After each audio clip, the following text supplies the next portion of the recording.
Allô tout le monde! Aujourd'hui, on se lance dans un projet qui peut paraître, disons, un peu intimidant, équiper sa cuisine de A à Z. Que ce soit parce qu'on part en appartement pour la première fois ou qu'on a juste envie de faire le grand ménage et de repartir à neuf, l'idée, c'est de se bâtir une base qui est vraiment solide et surtout fonctionnelle. Sérieusement, par où est-ce qu'on commence? On met le pied dans un magasin d'articles de cuisine et ouf, c'est l'avalanche.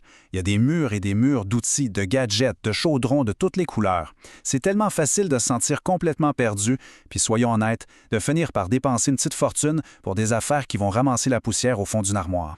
Alors, le but aujourd'hui, c'est de simplifier tout ça. On va se monter ensemble une espèce de boîte à outils de cuisine, mais juste avec l'essentiel.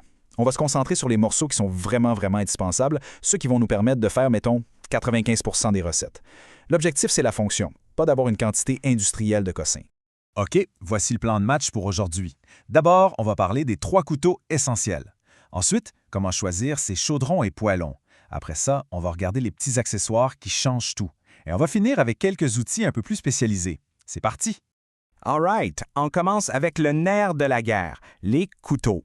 On a souvent l'impression qu'il faut un bloc avec 15 couteaux différents, mais la vérité, c'est qu'avec seulement 3 bons outils de coupe, on est capable de quasiment tout faire en cuisine. Et voici le MVP, la vedette, le couteau du chef. C'est vraiment l'outil numéro 1 à avoir. Je sais, sa taille peut faire un peu peur au début, mais paradoxalement, c'est ce qui le rend plus sécuritaire. Regardez, la lame est tellement large qu'elle protège les doigts quand on coupe. Et sa forme un peu courbée, ça permet de faire un beau mouvement de balancier pour hacher puis trancher sans forcer. C'est la machine de guerre de la cuisine, le vrai couteau à tout faire.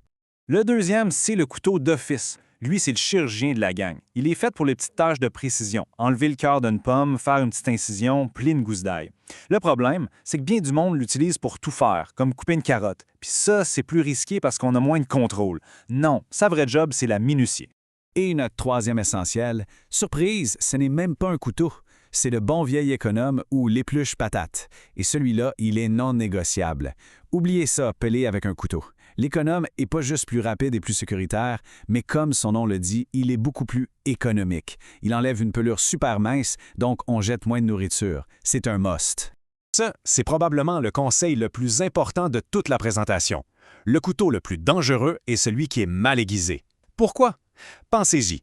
Un couteau qui ne coupe pas, ça nous oblige à pousser comme un fou. Et quand on force, qu'est-ce qui arrive? La lame finit par glisser et c'est là que les accidents arrivent. Un couteau qui est bien aiguisé, lui, il tranche tout seul, en douceur. On a le plein contrôle. Donc, pour garder ces couteaux en bon état, il y a quelques règles d'or à suivre. Premièrement, on coupe toujours sur une planche en bois ou en plastique. Jamais, au grand jamais, sur le comptoir en marbre ou une assiette en verre. Ça détruit le fil du couteau. Deuxièmement, on n'essaie pas de jouer au boucher avec des os ou de couper des aliments encore gelés.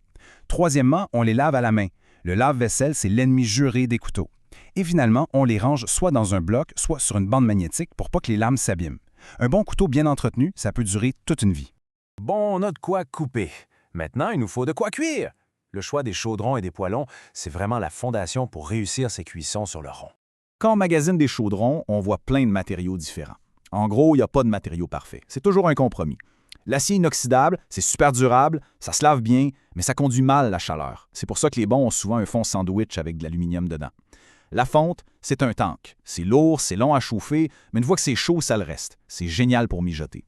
Puis l'aluminium, lui, c'est le champion de la vitesse. Ça chauffe super vite, mais c'est plus fragile. Ça peut se déformer. Fait que le choix dépend vraiment de ce qu'on cuisine le plus souvent. Maintenant, il y a un détail qu'on regarde rarement en magasin, mais qui est hyper important, l'épaisseur du fond du chaudron. Pourquoi est-ce que ça compte autant? En fait, un fond épais, c'est comme une batterie pour la chaleur. Ça prend plus de temps à charger, mais une fois que c'est chaud, ça garde sa chaleur de façon stable. Ça veut dire que si on dépose un steak froid dans la poêle, la température ne va pas s'effondrer d'un coup. On va obtenir une belle croûte bien saisie au lieu de voir la viande se mettre à bouillir dans son propre jus. Ça empêche aussi d'avoir des hot spots, ces endroits où ça brûle alors que le reste n'est pas encore cuit. C'est la clé pour une cuisson uniforme. OK. Quelques trucs rapides à vérifier avant de passer à la caisse. Si on a une cuisinière à induction, on fait le test de l'aimant.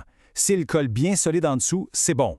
Pour la vitrocéramique, on s'assure que le fond est parfaitement plat, sinon ça ne chauffera pas bien. Et un dernier détail, on regarde la poignée. Celles qui sont fixées avec des rivets, c'est beaucoup plus solide et sécuritaire à long terme que celles qui sont juste vissées. Bon, on a les outils de coupe, on a les outils de cuisson. Il nous manque les petits assistants, les sidekicks qui vont rendre la préparation beaucoup plus facile et agréable. Alors, dans les indispensables, on a des bols à mélanger, au moins 2 ou 3 tailles différentes, c'est la base, des tasses et des cuillères à mesurer pour ne pas rater ses recettes, des spatules, surtout celles en silicone qu'on appelle des mérises, pour bien aller chercher tout le stock au fond du bol, et super important, au moins 2 planches à découper. Pourquoi 2? Pour éviter la contamination croisée. On en garde une juste pour la viande et le poisson cru, puis l'autre pour les légumes et le reste. Voici un outil que beaucoup de gens négligent, mais qui est un vrai game changer, le thermomètre de cuisson. Fini de jouer à la devinette pour savoir si le poulet est assez cuit, ça garantit une cuisson parfaite, mais surtout sécuritaire. Le modèle de base, le mécanique, est super fiable, il coûte pas cher, puis il marchera toujours parce qu'il n'a pas besoin de batterie. C'est un super bon point de départ. Après, bien sûr, il y a d'autres options. Les thermomètres numériques, par exemple, sont ultra rapides. On a la température en 2 secondes.